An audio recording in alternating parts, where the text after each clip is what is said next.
Manindot kayo ang atong tubag sa atong Salmo Responsorio nga nagkanayon, ang kamot sa Ginoo maoy nagpakaon kanato.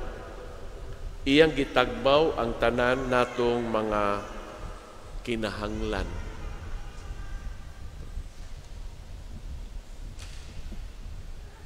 Makaigsuunan, kini baya maong mga pulong nining tubag sa Salmo Responsorio? Maubaya ni ang ato karon nga mapamalandungan tungod kay mauman sab ni siya ang mga punto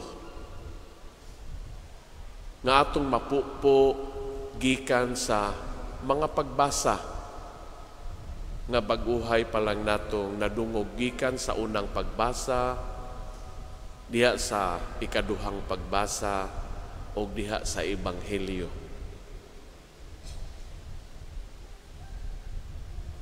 Diha sa unang pagbasa, kini siya naghatag nato bitaw og kanang manindot kayo nga hulagway sa mahitabo dinhi sa Ebanghelyo. The first reading nga kadtong diin dunay mga gatusan ka mga tao ang nagkakaon gikan lamang niining 20 ka buok pan nga available. Nga gani ang mga sulugoon ni Elisha niingon man nga kanang mag-unsa maning 20 ka pan alang niining daghang mga tao.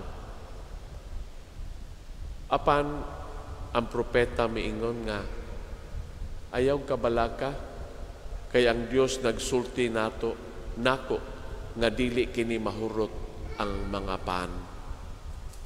Ug tinuod man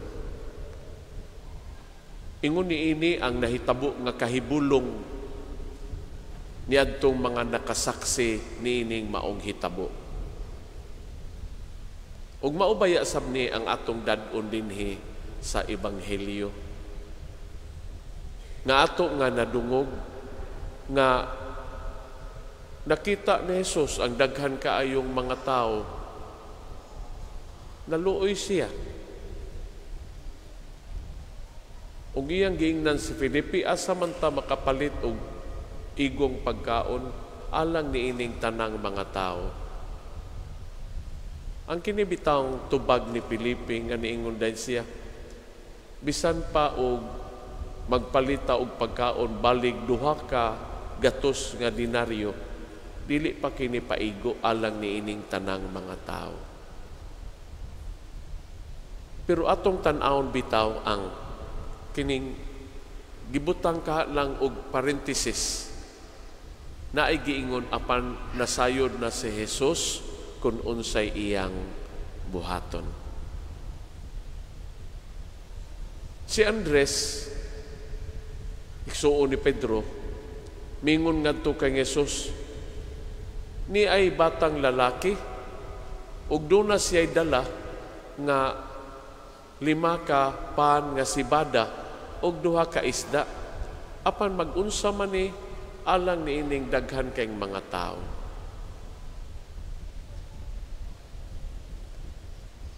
Gikuha ni Jesus ang 5 ka pan, gipanalanginan. Ikuha niya ang 2 ka isda o gipanalanginan.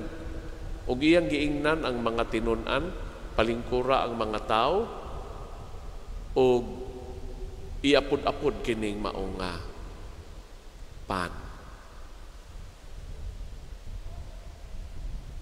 Gipalingkod ang mga tao sa kana bang grupo-grupo, no?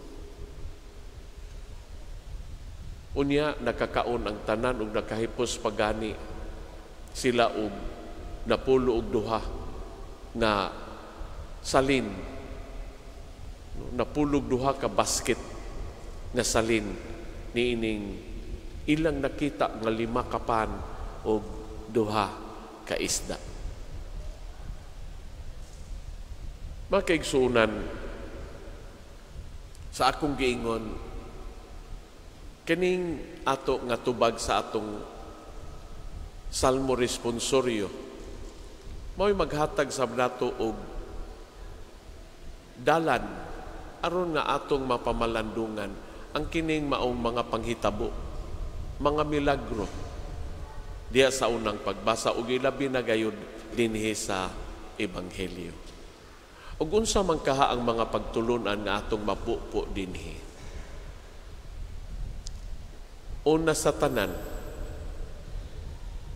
ang atong pagtuo sa pagkamanggihatagon sa Dios. Nga sa ato pa, ang kamot sa Dios, maoy nagpakaon kanato. Dili ni ingon kay bunga lang sa ato nga pagpaningkamot. Ug kanindot nga diha sa ato nga pagtuo niining pagkamanggihatagon sa Dios. Kita mabuhong sa iyang hatag dinhi kanato. Sa tanan natong gikinahanglan, iyang gisanong aron kita mabuhi. Unsa man gud ni siyang pagtuo? Naigiingon nga kining ang pagtuo dili ka nato ni siya nga ma-define, pero ato lang ni siyang ma-describe. Naigiingon nga faith begins where science ends. Ang pagtuo magsugod kung mauna ni ang katapusan sa ato bitang tawhanon nga mga kahibalo. Ingon niini, apan kung ato ni siyang ibutang og mubo lang kaayo nga istorya, dunay usa ka hitabo nga diin dunay usa ka katilingban nga wala nagyoy ulan nga miabot diha sa ilang dapit. Mao nga nagkasabot ang mga tao nga muadto sila sa simbahan aron nga magampo nga unta muulan. Ug didto na ang mga tao. Pero usa ka bata ra gyud ang nagda og payong. Gipangutana ang bata, nganong gada man kag payong? Ingon ang bata nga, magampo man ta nga muulan. No? Kanindot no nga, kana bang pagtuo sa usa ka bata? Ug siya ra gyoy nakasabot kung unsa di ay ang pagtuo. Ang bata nakasabot nga diha di ay sa pagampo, naa ang pagtuo. Ug ka makaingon sabta ang pagtuo mamunga og pagsalig, trust. Ug ingon na sabka niini ang atong description kung unsa man ni siyang pagsalig. Kitang tanan tingali nakakita man gyud nga kana bang maghagwa tag bata, no? Kanang batang gamay, no? Unya kanang hagwao nato siya, no? Atong iitsa-itsa ang bata. Yeah, no? Mukatawa ang bata. Pero wa gyud mahadlok ang bata kay ngano man salig man siya nga sawon siya. Faith and trust in God. Ug mao ni siya ang unang punto nga atong mapupo dinhi niining maong mga pagbasa. Nga makapangutana ta dinhi sa atong kaugalingon. Misalig ba ta? Mituo ba ta sa pagkamanggihatagon sa Dios? Ato bang gisandig niya ang tanan? Ato bang gitagaag kinabuhi ang atong pag-ingon, matuman ang imong pagbuot, dinhi sa yuta maingon sa langit?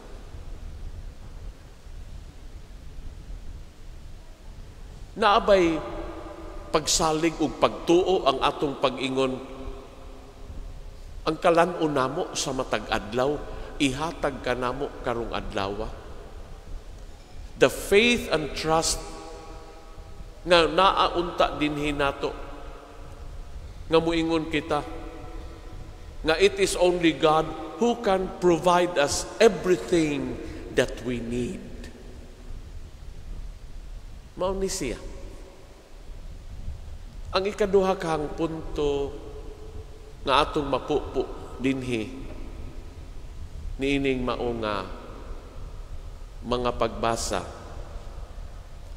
ang kinibitang community and unity.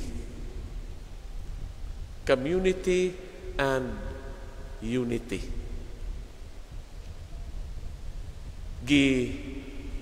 Pundok ang mga tao diha sa gagmay-gagmay nga paagi. Gigrupo-grupo sila. Ug unsa man kaha ni ang atong makit-an dinhi nga kahulugan, mao ba ka ni ang ato bitaw nga kanunay madungog nga wa kayo nato mahisabti ang kining gagmayng Kristohanong simbahan, BEC. Ugani kining BEC, giingon man ni nga the new way of being church. Dili lang tingali ni ingon nga panagpundok-pundok, pero naa dinhi ang pagsinilinganay. O gi-emphasize dinhi ang the smallest element of society, which is the family.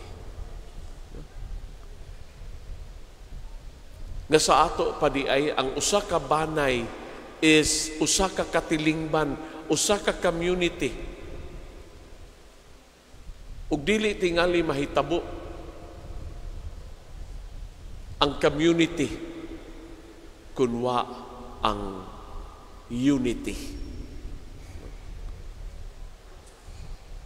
Nga sa ato pa di ay diha sulod sa usa ka banay nagkalain-lain ang mga hunahuna, nagkalain-lain kaha ang kanabang mga kinaiya, nga diin ang asawa mo ingon tingali nga ngadto siyang bana, ayaw kog hadlo kadong nga imo kong biyaan kay dato ko sa amo. Ug moingon sab tingali ang bana ngadto siyang asawa, day wa gyud mo'y mahimo day kung biyaan ta mo. Ug tingali sab ang mga anak ingnon sa mga ginikanan, uy, nag-unami ninyo sa duyan, ayaw migsultihin ninyo kung unsay buhaton. Ang mga igsuon tingali mag-away, magsinahay kung kinsay pinangga sa ilang mga ginikanan. Naglaom ta nga duna bay paglao, duna bay panaghiusa dinhi niining maong panimalay. Ug matawag ba nato ang kining maong panimalay ang usa ka pamilya nga usa ka community?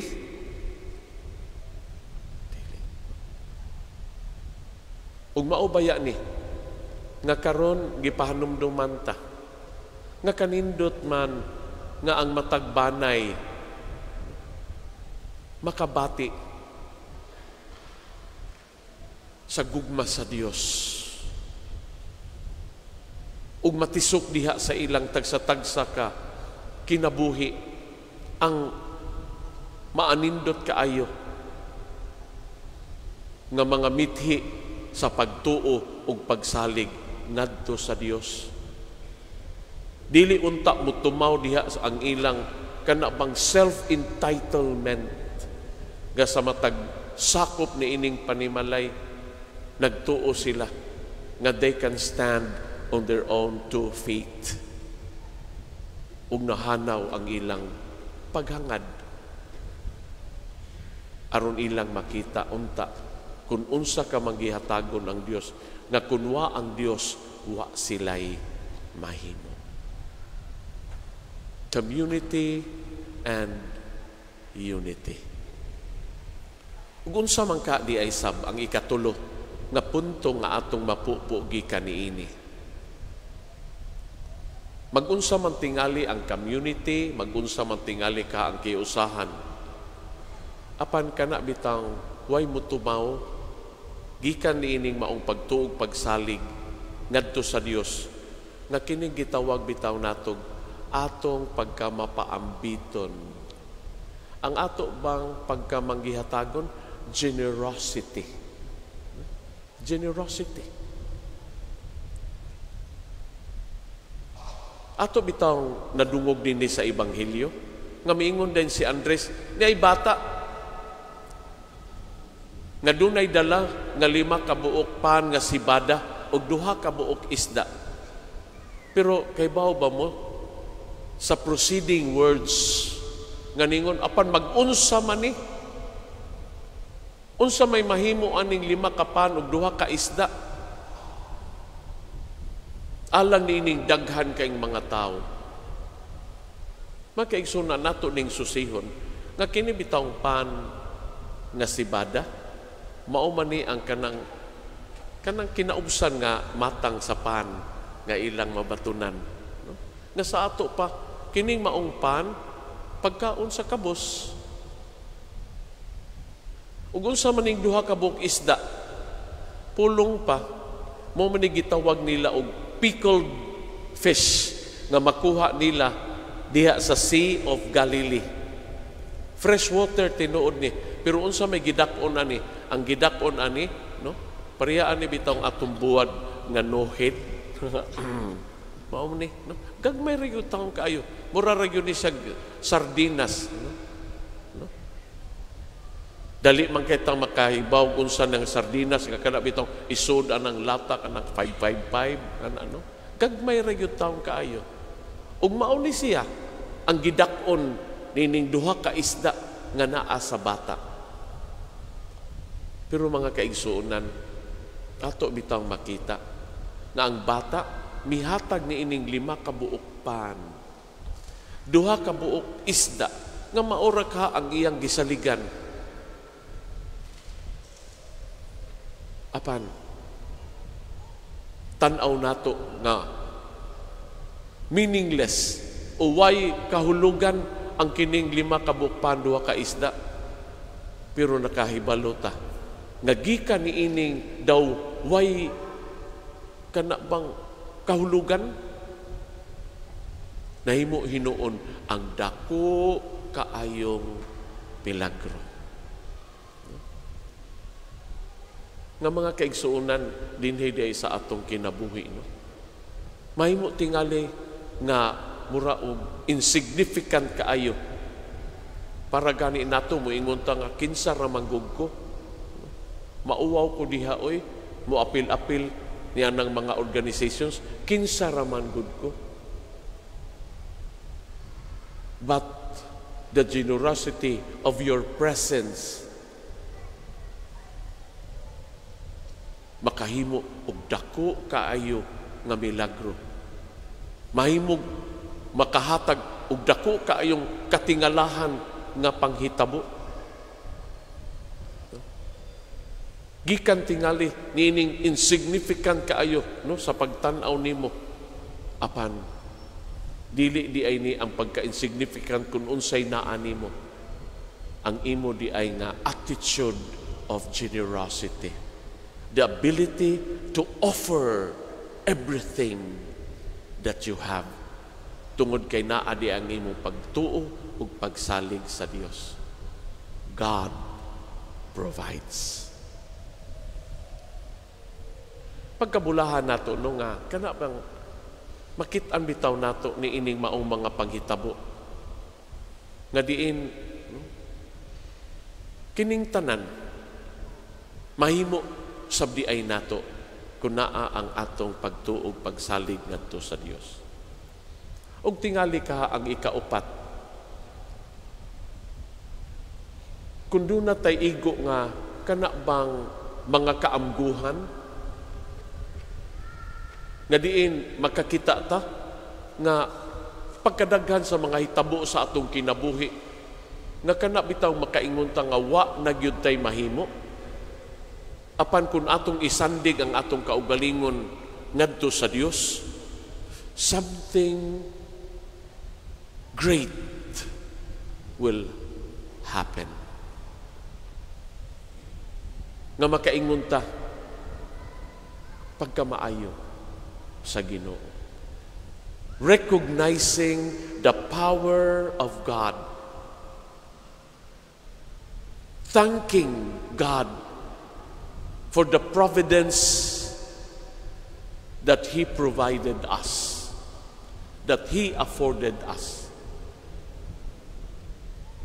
Dili nato gani masukod kung unsa man ka maayo ang Dios ug unsa man ka manggihatagon ang Dios dinhi nato.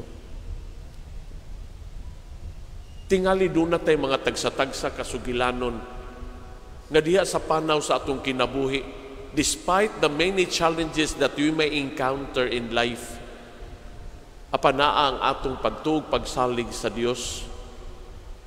Mahimo tingali nga we look at ourselves as insignificant diha sa ato nga kinabuhi.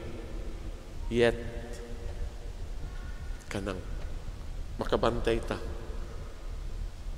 nga ang Dios sa kanunay mihatag sa iyang kamot aron paghatag kanato sa tanan natong gikinahanglan. And something great or something miraculous happens. Mao bitaw nga doon ako'y kanang istorya pero na kuan gyud ni siya kana bang nahitabo gyud ni. It was a matter of life and death. Nga kana bang ang kini siyang maong batan-on gitan-aw na gyud nga patay. Pero ang igsuon, ang lula, wa mo surrender. Ilag yung gidala sa ospital. O pag-abot sa ospital, salamat no, sa kanabang pag-attend sa mga personnel sa ospital nga ilang gi-revive ang maong batan-on. Ang katubaka no, ang the love of the sister and this grandmother ngadto ni ining maong batan-on. Wa lang nila mabantay, wa lang nila masabti nga sakalit lang. No? Gikan sa pagkaway pulso.